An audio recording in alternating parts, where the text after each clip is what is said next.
Pernahkah Anda membayangkan satu keputusan kecil, satu tindakan kebaikan sederhana, bisa mengubah seluruh takdir Anda selamanya? Malam ini, kita akan menyaksikan kisah seorang wanita biasa yang terjebak dalam pusaran takdir yang luar biasa. Seorang sopir taksi hamil yang hanya ingin berbuat baik, namun malah membuka kotak Pandora berisi rahasia kelam sebuah keluarga konglomerat. Ini bukan sekadar cerita tentang menolong orang asing. Ini adalah kisah tentang keberanian seorang ibu, kekuatan cinta sejati, dan pengkhianatan yang datang dari orang terdekat.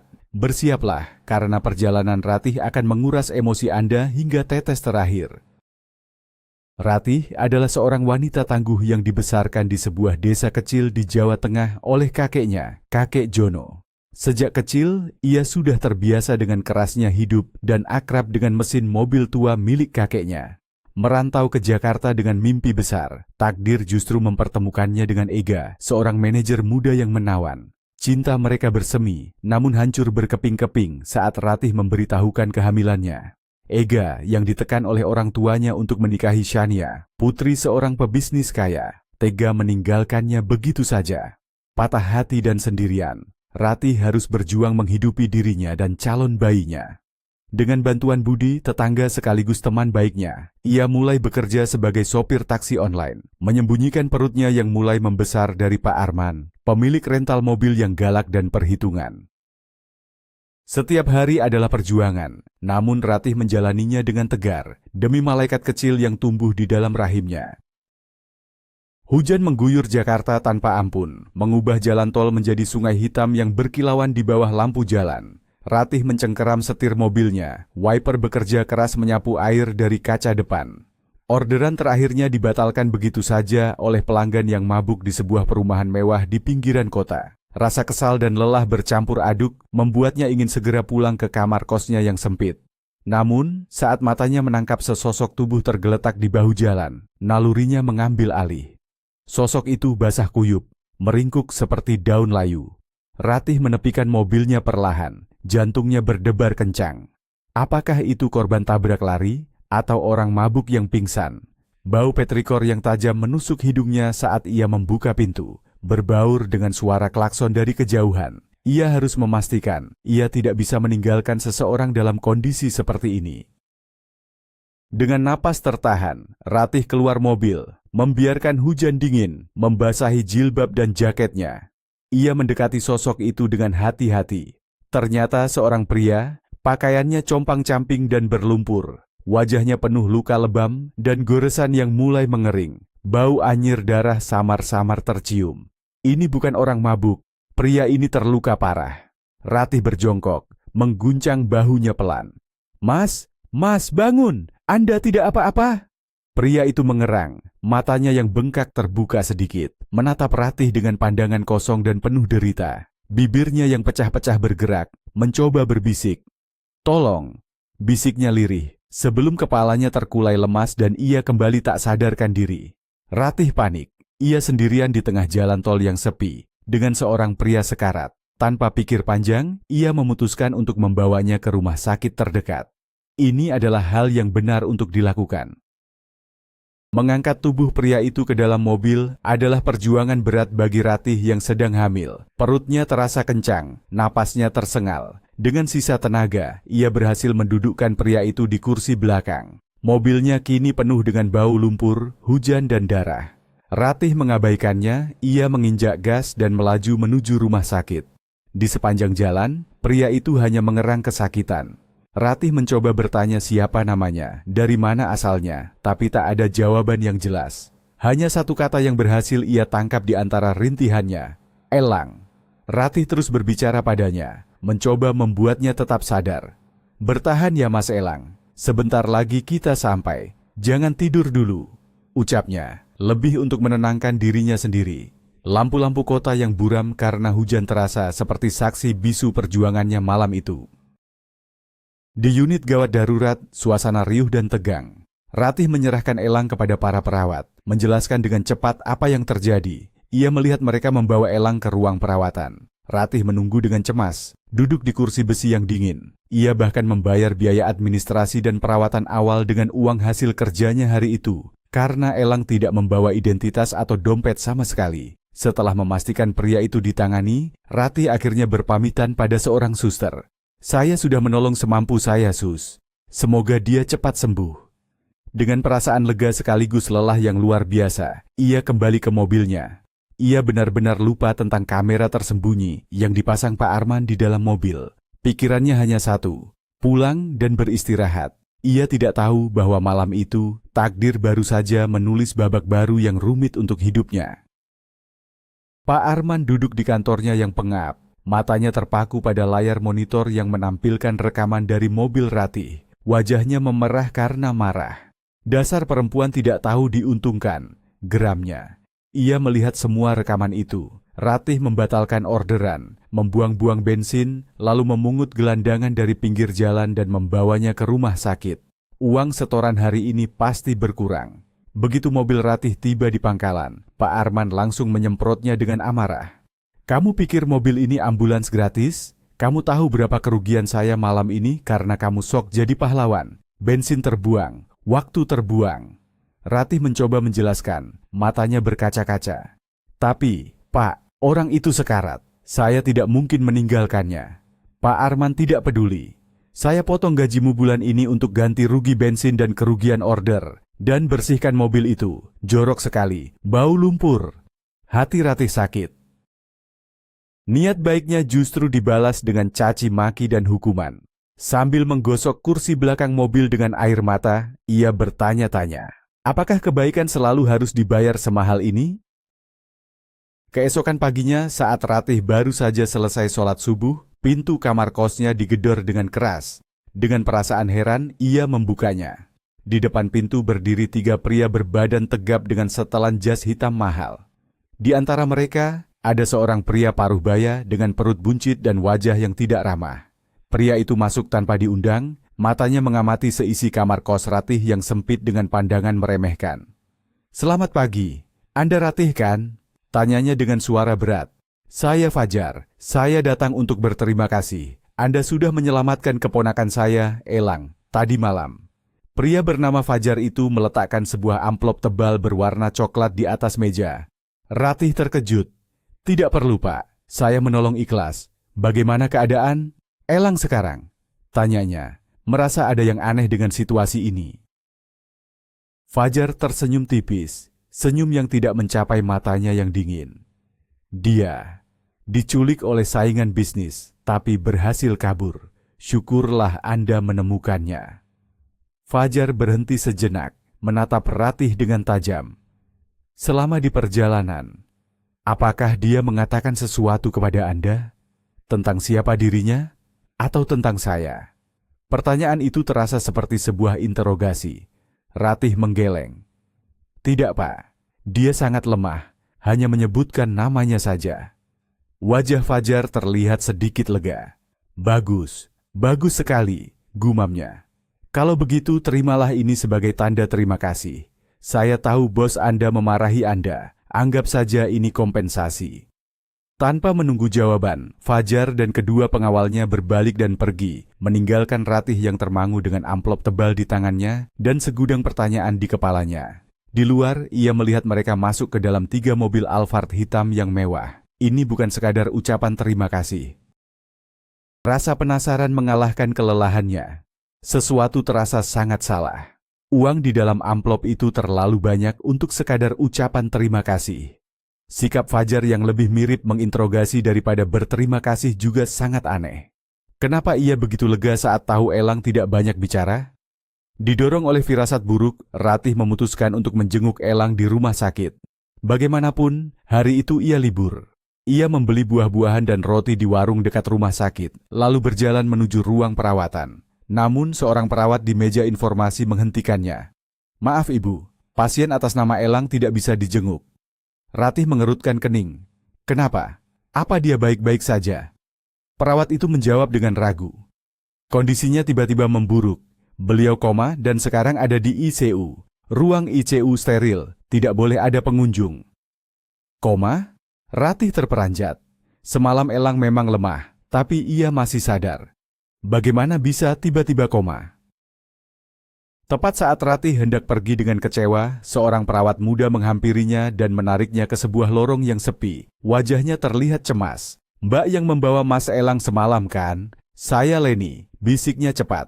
"Jangan percaya ucapan mereka. Mas Elang tidak koma. Saya yang merawatnya semalam, lukanya tidak parah. Tapi pagi ini, pamannya yang bernama Fajar itu datang bersama kepala rumah sakit. Saya dengar mereka bicara. Pak Fajar memberi uang banyak dan meminta dokter membuat Elang tidak sadarkan diri dengan obat-obatan. Katanya agar dia tidak kabur lagi." Mata Ratih terbelalak ngeri. "Apa? Kenapa mereka melakukan itu?" Leni menggeleng. "Saya tidak tahu, Mbak, tapi ini jelas tidak beres. Saya tidak tega melihatnya. Tolong, Mbak, Anda harus melakukan sesuatu. Tapi jangan sebut nama saya, ya? Saya bisa dipecat." Leni segera pergi, meninggalkan Ratih yang berdiri mematung, jantungnya berdetak seperti jenderang perang. Dunia Ratih seakan berputar. Cerita Leni terdengar seperti plot film sinetron, tapi tatapan mata perawat itu begitu tulus dan ketakutan. Fajar, sang paman, sengaja membuat keponakannya sendiri terbaring tak berdaya di rumah sakit. Uang yang ia berikan pada Ratih bukan ucapan terima kasih, melainkan uang tutup mulut. Ratih berjalan pulang seperti orang linglung. Apa yang harus ia lakukan? Melapor ke polisi? Siapa yang akan percaya pada seorang sopir taksi melawan orang kaya seperti Fajar? Mereka bisa dengan mudah memutarbalikkan fakta. Tapi membiarkan Elang terkurung di rumah sakit seperti itu juga bukan pilihan. Nyawanya jelas dalam bahaya.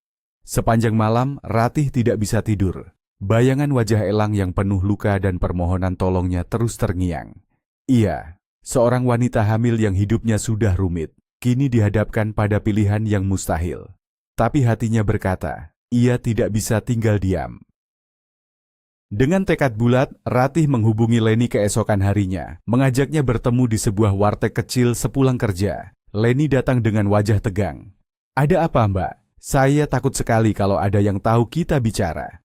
Ratih menatapnya lurus. "Leni, aku butuh bantuanmu. Kita harus membawa Elang keluar dari rumah sakit itu." Mata Leni membelalak. "Mbak gila, bagaimana caranya? Itu mustahil dan sangat berbahaya." Ratih menggenggam tangan Leni. "Aku tahu, tapi kita tidak punya pilihan lain. Aku akan siapkan mobil. Kamu satu-satunya orang di dalam yang bisa membantunya. Aku mohon Leni, ini demi menyelamatkan nyawa seseorang." Ratih menceritakan tentang kedatangan Fajar ke kosnya dan amplop berisi uang. Keraguan di wajah Leni perlahan sirna, digantikan oleh sorot mata yang sama teguhnya dengan Ratih. Mereka berdua, dua wanita biasa, memutuskan untuk melakukan hal yang luar biasa nekat. Mereka menyusun rencana dengan hati-hati. Leni akan bertugas jaga malam 2 hari lagi. Pada malam itu, ia tidak akan memberikan suntikan obat penenang pada Elang. Seharusnya efek obat sebelumnya akan hilang, dan Elang bisa sadar, meskipun masih sangat lemah. Ratih harus datang tepat tengah malam ke pintu belakang rumah sakit, dekat area laundry, satu-satunya area tanpa CCTV. "Aku akan siapkan kursi roda dan seragam perawat cadangan untukmu," kata Leni, suaranya bergetar karena gugup. "Kita harus membawanya keluar secepat mungkin. Setelah itu aku akan membuat laporan seolah-olah pasien kabur saat aku sedang memeriksa pasien lain. Aku bisa dipecat, tapi setidaknya aku sudah melakukan hal yang benar." Ratih mengangguk. "Dan kamu akan bawa Elang kemana?" tanya Leni. Ratih menarik napas dalam-dalam. "Ke kosanku. Hanya itu tempat yang terpikir olehku saat ini." Malam itu terasa sangat panjang. Jantung Ratih berdebar kencang setiap kali ia memikirkan rencananya. Ia sengaja mengambil orderan jarak jauh agar bisa pulang lebih larut tanpa dicurigai Pak Arman. Tepat sebelum menuju rumah sakit, ia berhenti di gang gelap dan mematikan kamera dashboard serta pelacak GPS di mobilnya. Dengan mengenakan seragam perawat dan masker yang diberikan Leni, ia menyelinap masuk melalui pintu belakang. Lorong rumah sakit di malam hari terasa sunyi dan mencekam, hanya diterangi lampu neon yang remang-remang. Setiap langkahnya terasa begitu berat. Di dalam ruang ICU, Leni sudah menunggu dengan cemas di samping tempat tidur Elang. Mereka berdua memapah tubuh Elang yang masih setengah sadar ke kursi roda. Suara derit roda di lantai linoleum yang sepi terdengar seperti guntur di telinga Ratih. Ia terus berdoa agar tidak ada seorang pun yang muncul. Mereka berhasil membawa Elang ke mobil tanpa ada yang melihat. Leni dengan cepat memberikan sebuah tas berisi beberapa obat dan infus. Ini untuk memulihkan kondisinya. Instruksinya ada di dalam. Hati-hati, Ratih. Semoga berhasil. Bisiknya sebelum menghilang kembali ke dalam gedung rumah sakit. Ratih menginjak gas, melajukan mobilnya membelah malam Jakarta. Ia terus melihat ke kaca spion, paranoid jika ada yang mengikuti. Sesampainya di dekat kosan, ia menelepon Budi, tetangganya. Budi, tolong aku. Ada urusan darurat. Jangan banyak tanya. Aku mohon. Budi, yang terkejut melihat Ratih datang bersama pria tak sadarkan diri, tanpa banyak bicara langsung membantunya memapah Elang ke dalam kamar. Ratih, kamu ini ada-ada saja. Terlibat masalah apa lagi kamu? Desah Budi. Nanti aku jelaskan. Terima kasih banyak, Bud. Aku tidak akan pernah lupa bantuanmu. Jawab Ratih dengan napas terengah-engah. Setelah Budi pergi dan Ratih mengembalikan mobil ke pangkalan, ia kembali ke kamarnya. Elang masih terbaring lemah di kasurnya. Ratih duduk di lantai, menatap wajah pria asing yang kini menjadi tanggung jawabnya. Rasa takut, cemas, dan lelah bercampur menjadi satu. Ya Tuhan, apa yang sudah aku lakukan? Bisiknya pada diri sendiri. Ia sendirian, hamil, dan sekarang menyembunyikan seseorang yang jelas-jelas sedang diincar oleh orang kuat.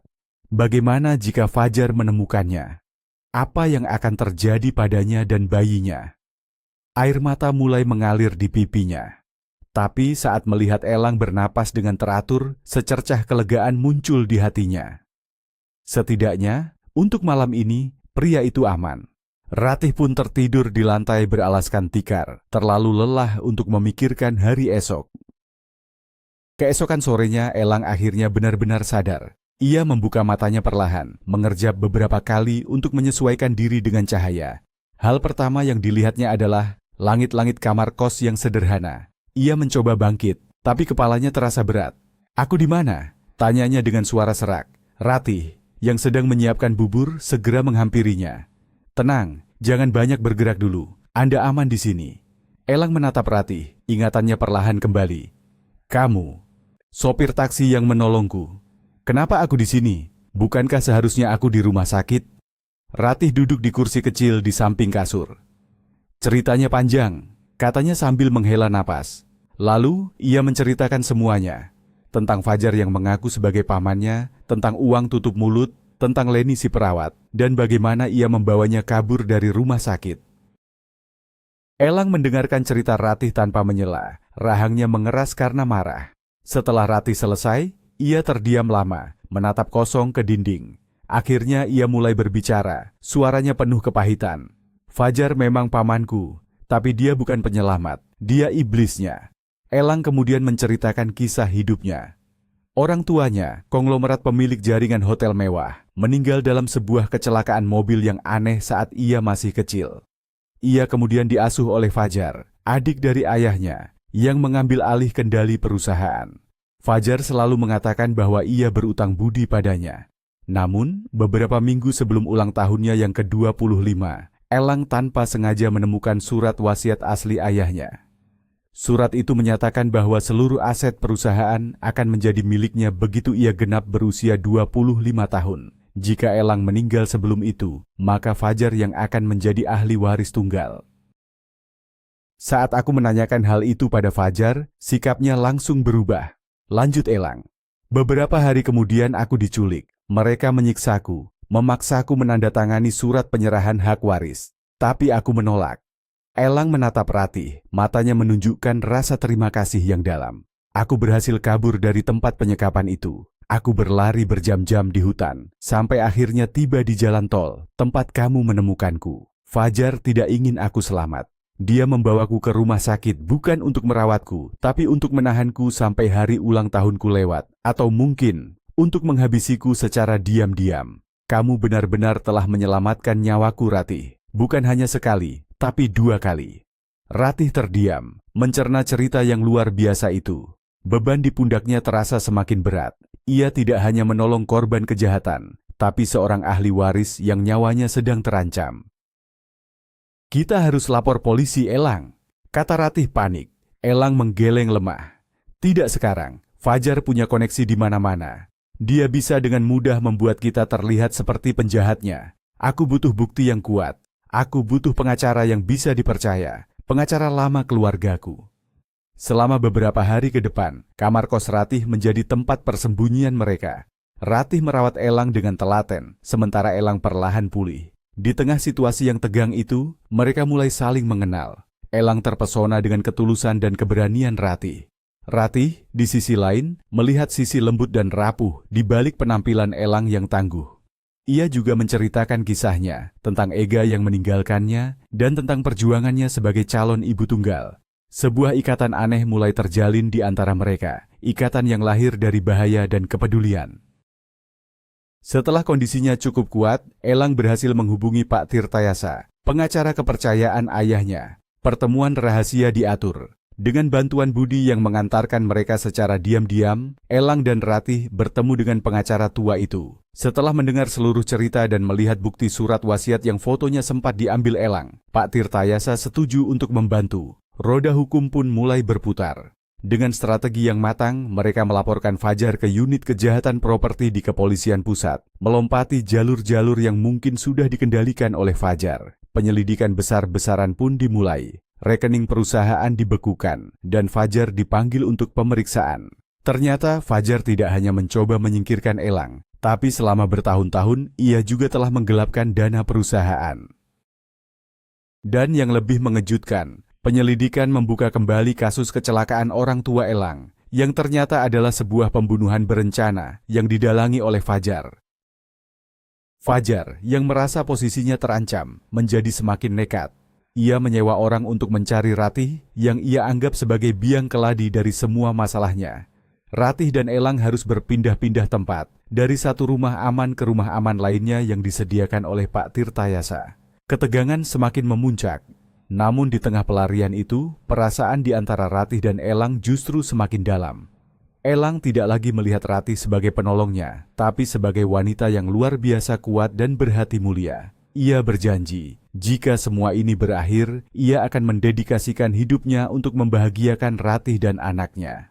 Suatu sore, saat mereka bersembunyi di sebuah villa di puncak, Elang menggenggam tangan Ratih. Ratih, aku tahu ini bukan waktu yang tepat, tapi aku harus mengatakannya. Aku jatuh cinta padamu. Ratih terdiam, hatinya menghangat. Ia merasakan hal yang sama, tapi terlalu takut untuk mengakuinya. Persidangan Fajar menjadi berita utama nasional. Semua kebusukannya terbongkar di depan umum. Ia dinyatakan bersalah atas percobaan pembunuhan, penggelapan dana, dan mendalangi pembunuhan orang tua Elang. Di pengadilan, Fajar menatap Elang dengan penuh kebencian. Semua ini gara-gara kamu dan perempuan sopir taksi sialan itu, teriaknya sebelum dibawa pergi oleh petugas. Ia divonis hukuman penjara seumur hidup. Akhirnya mimpi buruk itu berakhir. Elang secara sah menjadi pemilik tunggal dari kerajaan bisnis ayahnya. Namun, kemenangan itu terasa hampa tanpa Ratih di sisinya. Ia kembali ke Ratih, yang kini sudah memasuki bulan-bulan terakhir kehamilannya. Ia tidak peduli dengan masa lalu Ratih atau anak siapa yang dikandungnya. Ia hanya tahu bahwa ia ingin menghabiskan sisa hidupnya bersama wanita itu. Elang bersikeras agar Ratih pindah dari kamar kosnya yang sempit. Ia menyewakan sebuah apartemen yang nyaman dan aman untuk Ratih. Ini bukan tentang balas budi, Ratih. Ini karena aku peduli padamu dan calon bayimu. Aku ingin kalian hidup layak, katanya. Ia juga meminta Ratih berhenti bekerja sebagai sopir taksi. Biarkan aku yang menjagamu sekarang. Ratih merasa canggung menerima semua kebaikan Elang, namun hatinya luluh oleh ketulusan pria itu. Elang selalu ada di sisinya, menemaninya kontrol ke dokter, membelikan semua perlengkapan bayi, dan memastikan ia tidak kekurangan apapun. Ia memperlakukan Ratih seperti seorang ratu. Ratih mulai menyadari bahwa ini bukan lagi sekadar rasa terima kasih. Ini adalah cinta. Tapi keraguan masih menghantuinya. Apakah pantas ia dengan semua bebannya bersanding dengan pria seperti Elang? Suatu hari, saat sedang berjalan-jalan di mal, Ratih tanpa sengaja bertemu Leni. Mereka berpelukan erat seperti teman lama yang tak bertemu. Leni sangat bahagia melihat Ratih yang kini tampak lebih cerah dan terawat. Aku dengar semua ceritanya dari berita. Kamu hebat, Ratih. Aku ikut bangga, kata Leni. Mereka duduk di sebuah kafe, dan Ratih menceritakan semua perasaannya tentang Elang. Aku mencintainya, Len. Tapi aku takut. Dia dari dunia yang berbeda. Dan aku Aku membawa anak dari pria lain. Leni menatap sahabatnya dengan lembut. Ratih, cinta sejati tidak melihat latar belakang atau masa lalu. Jika Elang tulus mencintaimu, anakmu adalah anaknya juga. Jangan biarkan ketakutanmu menghalangi kebahagiaanmu sendiri. Kamu pantas bahagia setelah semua yang kamu lalui. Kata-kata Leni menguatkan hati Ratih. Malam itu saat kontraksi pertama datang, orang pertama yang ditelepon Ratih adalah Elang dan Leni. Keduanya datang secepat kilat. Elang dengan panik membawanya ke rumah sakit, sementara Leni dengan tenang memberikan instruksi. Sepanjang proses persalinan yang panjang dan melelahkan, Elang tidak pernah lepas dari sisinya, menggenggam tangannya, memberikan semangat, dan menyeka keringat di dahinya.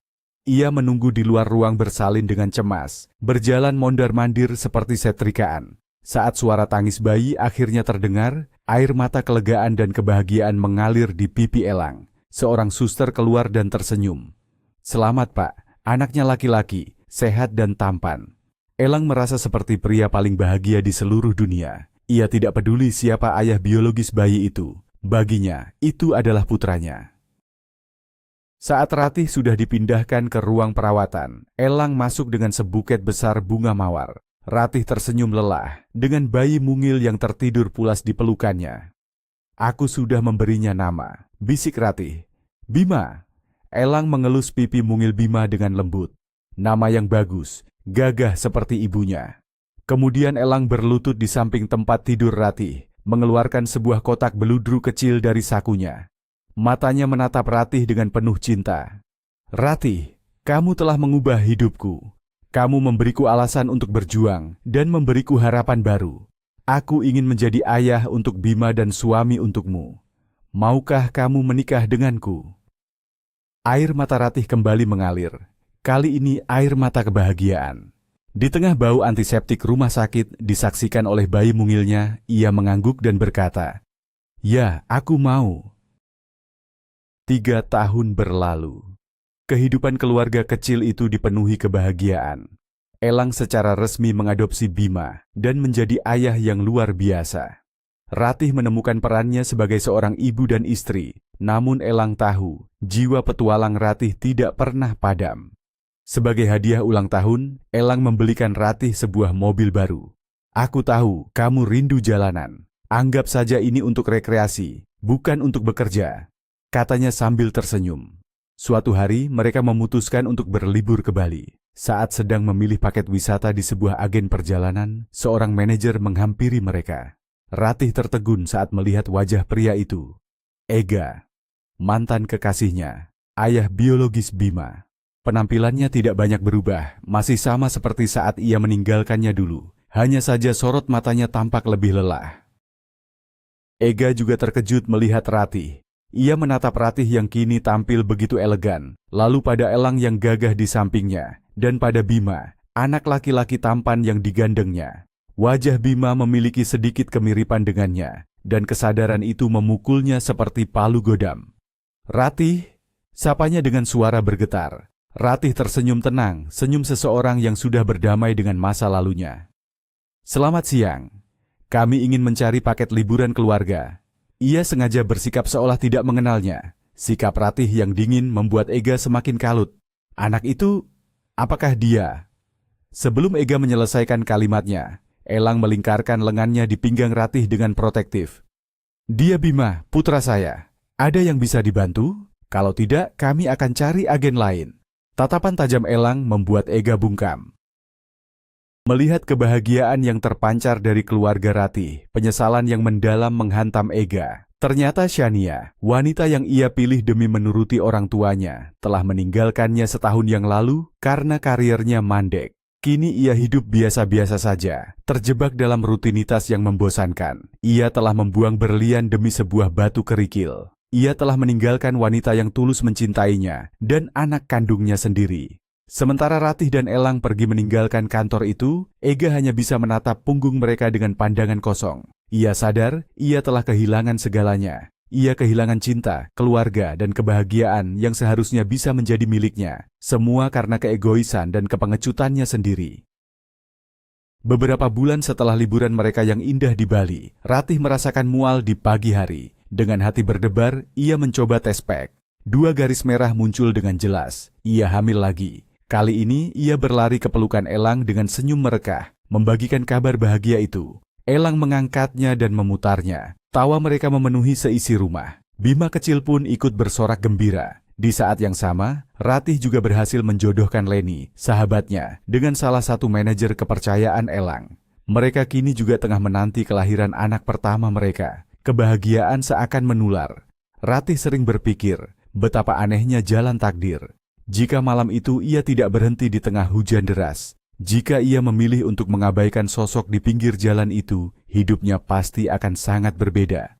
Sebuah kebaikan kecil telah membawanya pada kebahagiaan yang tidak pernah ia bayangkan. Pada akhirnya, kisah Ratih mengajarkan kita bahwa takdir seringkali datang dalam bentuk yang tak terduga. Sebuah pertolongan tulus di tengah hujan deras ternyata menjadi awal dari sebuah cinta sejati dan keluarga yang ia impikan. Pengkhianatan dari masa lalu justru membuka jalan bagi kebahagiaan yang lebih besar. Fajar mendapatkan hukuman yang setimpal. Ega harus hidup dengan penyesalannya, sementara Ratih dan Elang membangun istana kebahagiaan mereka di atas fondasi kepercayaan dan keberanian. Mereka membuktikan bahwa menjadi orang yang dicintai adalah kekayaan yang sesungguhnya. Terima kasih sudah menyimak kisah yang luar biasa ini. Jika kalian suka dengan ceritanya, jangan lupa untuk menekan tombol like, subscribe, dan bagikan pendapat kalian di kolom komentar di bawah. Menurut kalian, apakah kebaikan sekecil apapun pada akhirnya akan selalu menemukan jalannya untuk kembali kepada kita?